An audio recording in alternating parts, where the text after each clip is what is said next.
السلام علیکم ورحمۃ اللہ وبرکاتہ۔ ان الحمد للہ نحمده ونستعینه ونستغفره ونعوذ باللہ من شرور انفسنا ومن سیئات اعمالنا من یهدی اللہ فلا مضل له ومن يضلله فلا هادي له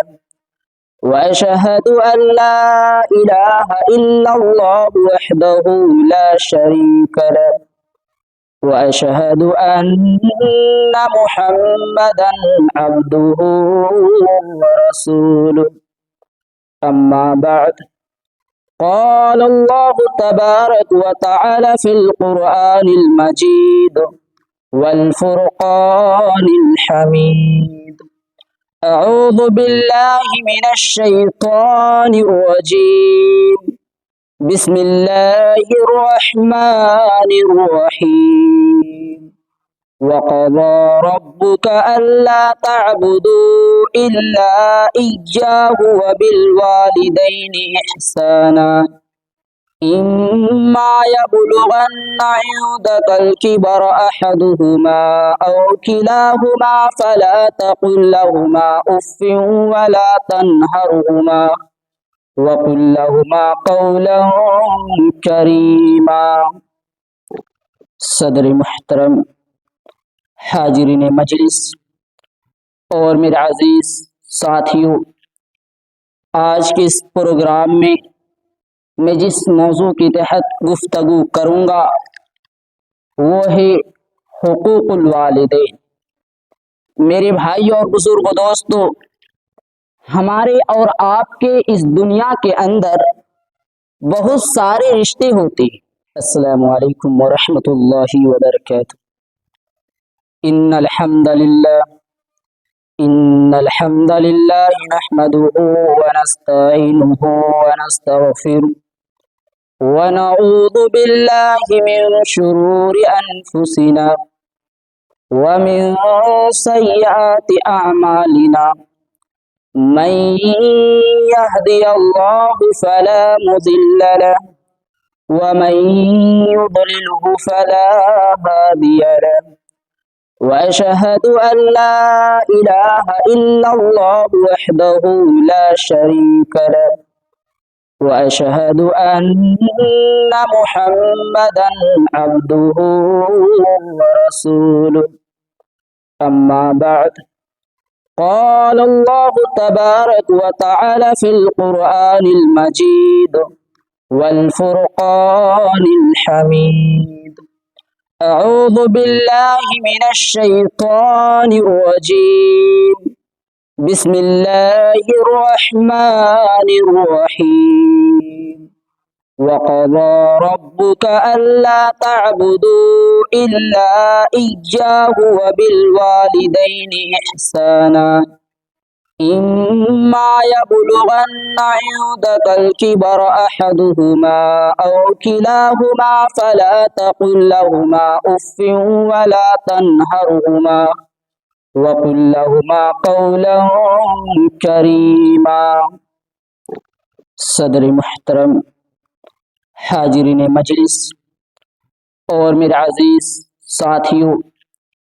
آج کے اس پروگرام میں جس موضوع کے تحت گفتگو کروں گا وہ ہے حقوق الوالدین۔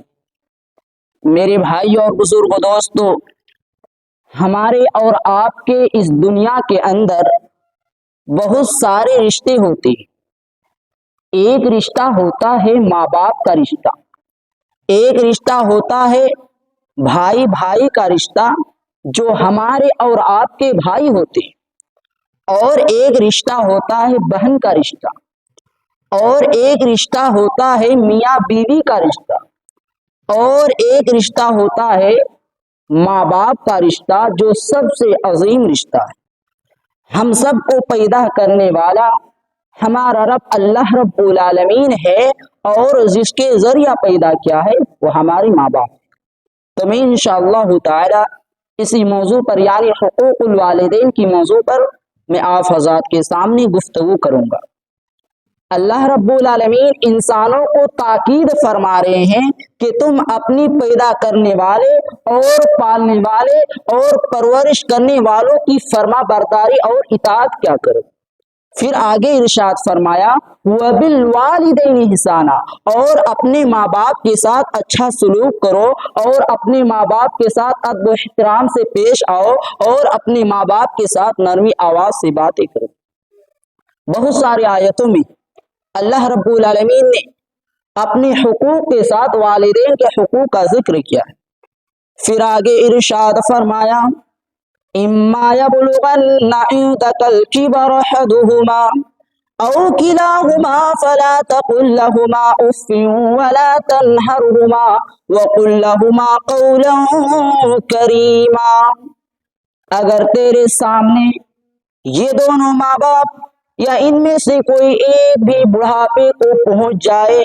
تو انہیں کبھی بھی اف بھی مت کہنا اور نہ انہیں جھڑکنا، اور ان سے خوب ادب و احترام سے گفتگو کرنا اور ان سے نرمی آواز کے ساتھ باتیں کرنا۔ میرے پیارے بھائیوں اور بزرگ دوستوں، ماں باپ ہوتے کیا ہیں؟ ہم نے اور آپ نے ماں باپ کو سمجھ کیا رکھا ہے؟ ماں باپ ہوتے کیا ہیں؟ اللہ رب العالمین قرآن کریم میں فرماتا ہے وَاخْفِضْ لَهُمَا جَنَاحَ الذُّلِّ مِنَ الرَّحْمَةِ وَقُلْ رَبِّ ارْحَمْهُمَا كَمَا رَبَّيَانِي صَغِيرًا، اے لوگو اپنے ماں باپ کو اپنے رحمت کی بازوں میں چھپا لو، جس طرح ایک پرندہ اپنے بچوں کو بچانے کے لیے، آندھی سے بچانے کے لیے، طوفان سے بچانے کے لیے اپنے بچوں کو اپنے پروں میں چھپا لیتا ہے، اے لوگو تو بھی اپنے ماں باپ کو اپنی رحمت کے بازوں میں چھپا لو اور ان کے لیے ایک دعا کیا کرو،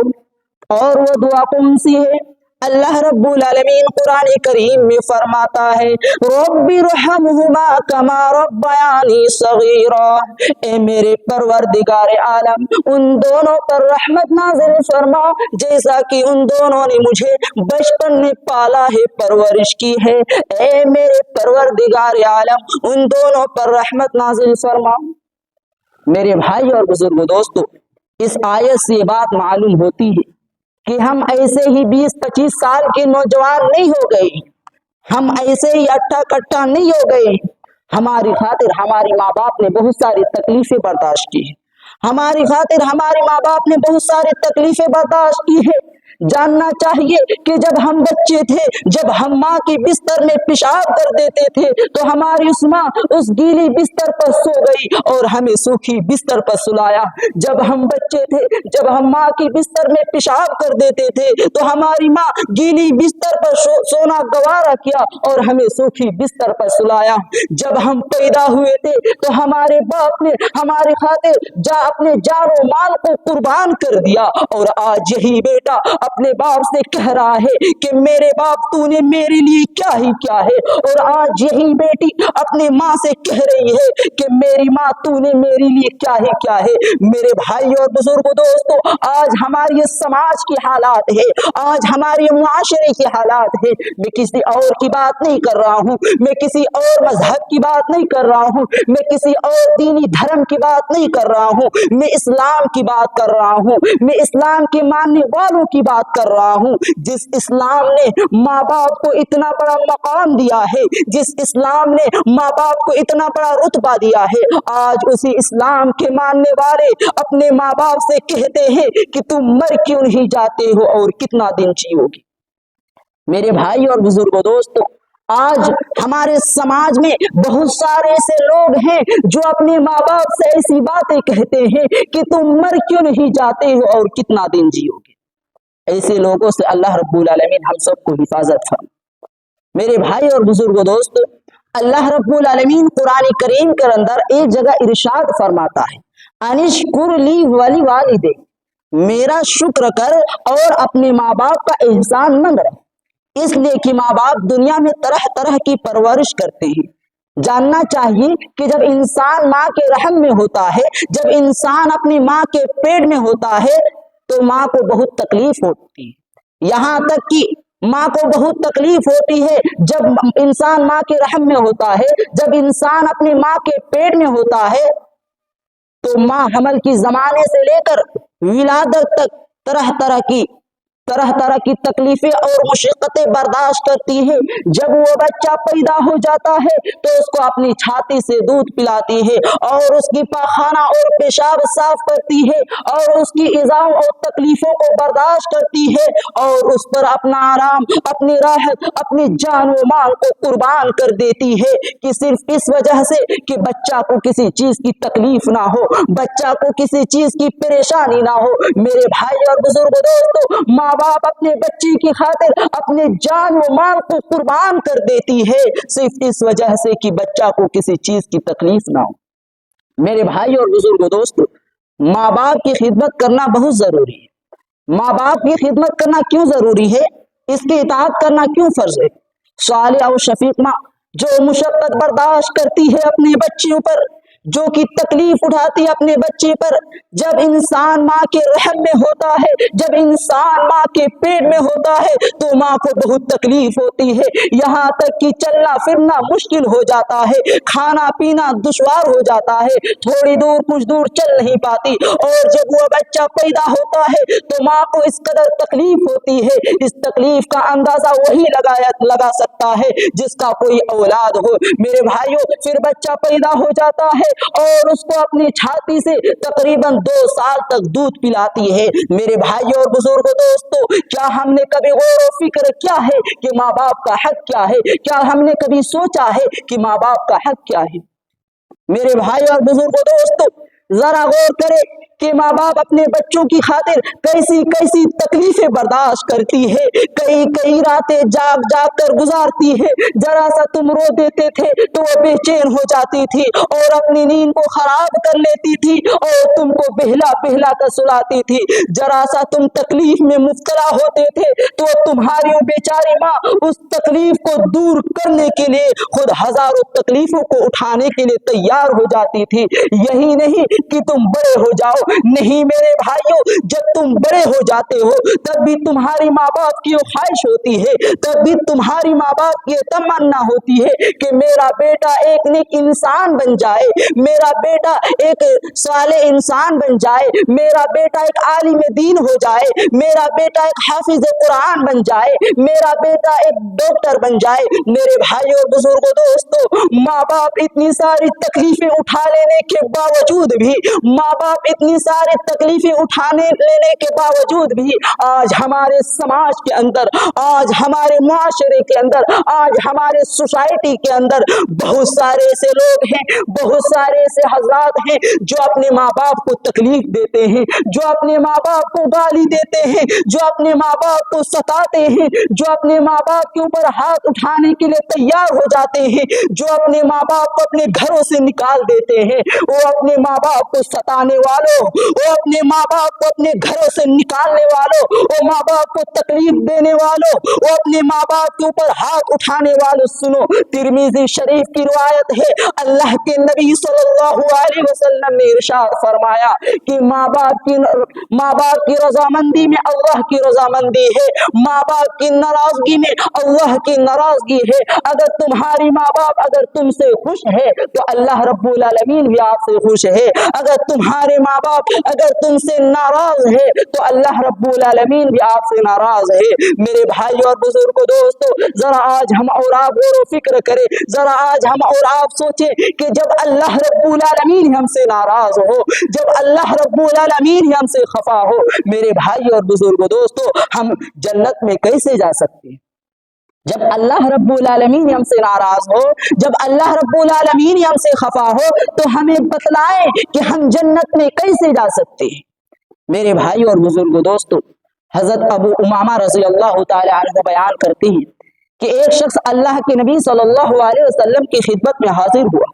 اور عرض کیا، کیا رسول اللہ صلی اللہ علیہ وسلم، ماں باپ کا حق کیا ہے؟ تو اللہ کے نبی صلی اللہ علیہ وسلم نے فرمایا، وہی تمہاری جنت ہے، وہی تمہاری دوزخ ہے۔ مطلب یہ ہے کہ اگر تم اپنے ماں باپ کے ساتھ ادب و احترام سے باتیں کرو گے، اگر تم اپنے ماں باپ کے ساتھ ادب و احترام سے پیش آؤ گے، اگر تم اپنے ماں باپ کے ساتھ نرمی آواز سے باتیں کرو گے، اگر تم اپنے ماں باپ کے ساتھ نرمی آواز سے باتیں کرو گے تو تم جنت کے حقدار بن جاؤ گے۔ اگر تم اپنے ماں باپ کے ساتھ بلند آواز سے باتیں کرو گے، اگر تم اپنے ماں باپ کے ساتھ بلند آواز سے باتیں کرو گے، اگر تم اپنے ماں باپ کو ستاؤ گے، اگر تم اپنے ماں باپ کو تکلیف دو گے تو تم جہنم کے حقدار بن جاؤ گے۔ میرے بھائی اور بزرگ دوستو، ذرا سوچے، جب ہم پیدا ہوئے تھے ہم کچھ بھی نہیں تھے، ہم ایک گوشت کے ٹکڑا تھے، ہم اپنے آپ کو کروٹ بدل نہیں پاتے تھے، کسی کو پہچانتے تھے نہیں، کسی کو جانتے تھے نہیں، خود سے کھا پی نہیں سکتے تھے۔ آج جب ہم جوان ہو گئے ہیں، آج جب اللہ رب العالمین نے ہمیں طاقت دی ہے تو ہم جوان ہو جانے کے بعد ہم اپنے ماں باپ کے ان تمام احسانات کو اس قدر بھولا بیٹھے ہیں کہ ماں باپ کو یاد کرنے کی بات تو دور کی بات ہے، آج ہمارے دلوں میں یہ خیال بھی نہیں ہوتا ہے کہ ہمارے ماں باپ کس حالت میں ہیں۔ میرے بھائیو، آج ہمارے سماج کے اندر بہت سارے ایسے لوگ ہیں جو اپنی ماں باپ کے حالات کو نہیں پوچھتے ہیں۔ میرے بھائیو، اگر کوئی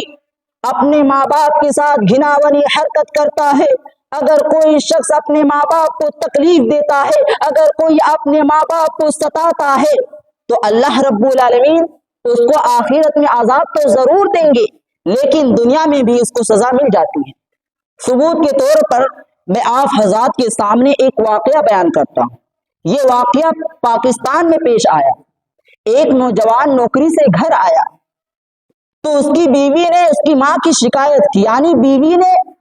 اپنے ساس کی شکایت کی اپنے شوہر سے، تو وہ نوجوان غصہ ہو گیا، اور غصہ کی حالت میں ماں کو مارنے کے لیے گیا۔ تو وہ بیچاری بوڑھی ماں نماز پڑھ رہی تھی، سخت دل نوجوان نے سجدے کی حالت میں ماں کی گردن پر پیر رکھا، اس زور سے رکھا کہ ماں مالک حقیقی سے جان۔ اس نوجوان اور چچا زاد بھائی نے دفن کرنے کے لیے قبر تیار کی۔ پھر قبر میں وہ نوجوان اور چچا زاد بھائی قبر میں اترے تو چچا زاد بھائی تو قبر سے صحیح سلامت نکل گیا، لیکن وہ نوجوان باہر نہیں نکل پایا۔ قبر نے اسے فوراً دبوچ لیا۔ نوجوان دہشت اور ڈر کی وجہ سے چلانے لگا۔ لوگوں نے اس نوجوان کو قبر سے باہر نکالنے کے لیے ہزاروں کوشش کی، لیکن وہ ناکام رہ گئے۔ وہ قبر سے باہر نہیں نکال پائے۔ بہت سارے لوگوں نے اس نوجوان کے لیے دعا کی، لیکن کسی کی دعا بھی قبول نہیں ہوئی۔ آخرکار نوجوان تڑپ تڑپ کر مر گیا۔ نوجوان قبر کے اندر ہی تڑپ تڑپ کر مر گیا۔ مجبوراً لوگوں نے اس نوجوان کے اوپر مٹی ڈال دی۔ جب یہ بات اس کی بیوی کو پتا چلا تو کہنے لگی کہ خطا کار تو میں ہوں، گناہ گار تو میں ہوں، میں ہی اپنے اس کے ماں کے خلاف زہر اگلا تھا۔ پھر سارا واقعہ بیان کیا۔ میرے بھائی اور بزرگ دوستو، یہ واقعہ سے یہ بات معلوم ہوتا ہے کہ اگر کوئی شخص اپنے ماں باپ کو ستاتا ہے، اگر کوئی شخص اپنے ماں باپ کو تکلیف دیتا ہے، اگر کوئی شخص اپنے ماں باپ کے اوپر ظلم کرتا ہے، میرے بھائی اور بزرگ دوستو، اللہ رب العالمین اس کو تو آخرت میں عذاب تو ضرور دیں گے، لیکن اس کو دنیا میں بھی سزا دیتا۔ میرے بھائیوں، ہمیں اور آپ کو چاہیے کہ ہم اس واقعہ سے عبرت حاصل کریں۔